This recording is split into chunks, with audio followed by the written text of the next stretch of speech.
তারা নিজের জন্য কিছু গ্রহণ করে না, অন্য কেউ কিছু বলে না। এই মানুষগুলো একেবারেই অপদার্থ। নিজের জন্য কোনো ভাবনা নাই, মানুষের জন্য কোনো ভাবনা নাই। নিজের ভালোটাও বোঝে না, অন্যের কল্যাণও বোঝে না।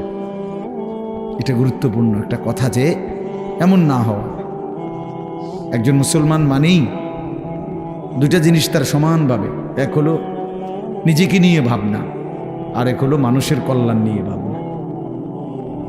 কোরআনুল কারীমের মধ্যে আল্লাহ তাআলা বলছে, দেখেন, ইয়া আইয়ুহাল্লাযীনা আমানু আলাইকুম আনফুসাকুম, হে ঈমানদারগণ, হে মুমিনগণ, তোমরা সকলেই নিজেকে গড়ে তোলো, নিজেকে আঁকড়িয়ে ধরো।